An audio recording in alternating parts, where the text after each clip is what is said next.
everyone, and welcome to my October reading wrap-up.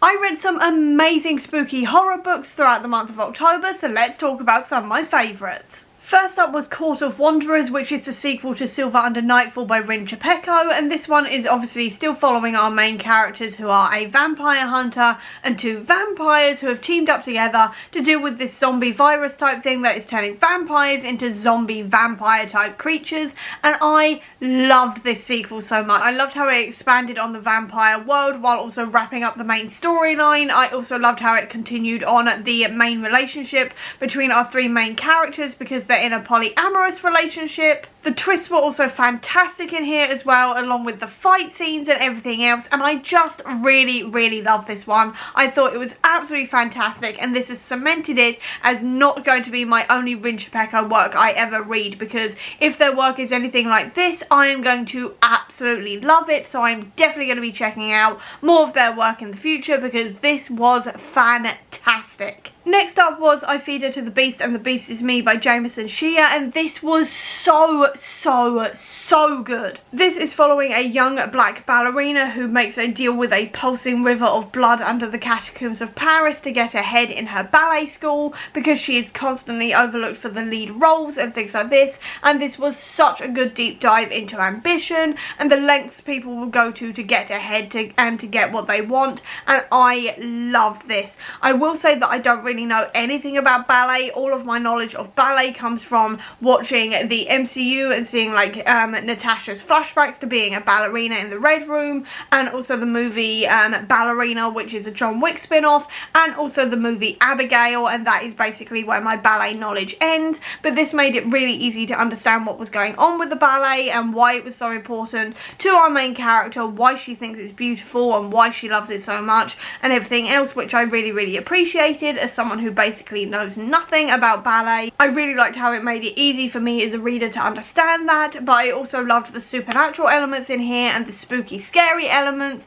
I loved the world of this one, I loved our characters, and I thought this was brilliant fun. I loved it, and I will definitely be picking up the sequel. Next up was The Deathless Girls by Kira Millward Hargrave, and again I love this one as well. This one is a retelling telling the story of the Brides of Dracula, which again I don't really know much about. The only real knowledge I have about the Brides of Dracula comes from the Hugh Jackman movie Van Helsing, which is quite frankly a classic. I love that movie. But anyway, that is basically where my knowledge of the Brides of Dracula ends, and this was such a good deep dive into their characters, why they became the Brides of Dracula, how they became the Brides of Dracula, their life before that, and everything else.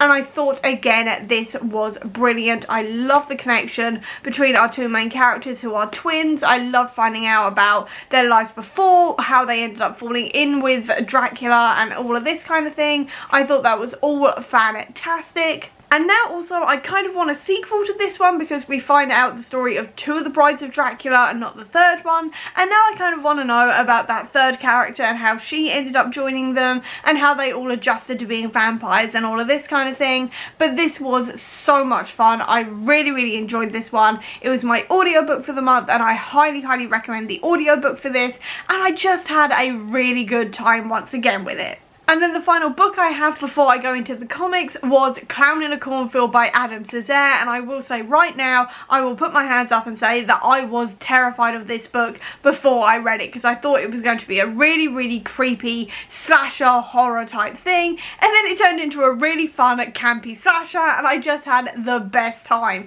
It really reminded me of Scream, which was fantastic because I love the first 6 Scream movies. It also reminded me of another movie that I cannot mention because that would be major spoilers for this book, but it did remind me of another movie I really loved as well, and I just had the best time with this. It was campy, it was fun, it had all of the perfect slasher vibes that I absolutely adore, and I just had the best time reading this one. And once again, I will definitely be continuing on with this series because I loved it so much. I also then read 2 comics in the Something is Killing the Children series, the first one being The House of Slaughter Volume 5 Alabaster, and then also The Books of Slaughter. And again, I really like these ones. The Books of Slaughter is more talking about the House of Slaughter and the hierarchies within them, the history of them and everything else, which I thought was a really good time. And then Alabaster was following one of the younger children who are within the House of Slaughter and them going on a solo mission, and I really liked Bait and looking into his story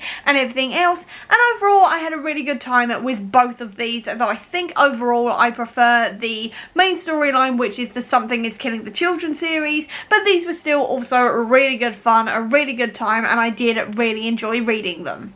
And then the final thing to mention is the Blood Hunt event, which essentially sees within the Marvel Universe the vampires blotting out the sun and trying to take over the earth, and this was so much fun to read. I managed to read 4 parts of this entire event, which means I read the main Blood Hunt volumes, which is essentially the main story, and then the tie-ins I managed to read, if I check my notes, was Midnight Suns, Blood Hunters and Dracula. I didn't manage to read any of the other tie-ins that I really wanted to, but I did manage to read those 3, and I really liked all of them along with the main event. I really love that this actually put Blade in the spotlight for once, because Blade is usually someone who is not like leading teams most often unless it's something like the Midnight Suns, so it was really nice to see him in a main Marvel event leading the whole thing. I love seeing who was being turned into vampires, who was managing to escape, who was being controlled, all of this kind of thing. I thought that was fantastic. I loved as well the addition of Blade's daughter throughout here as well.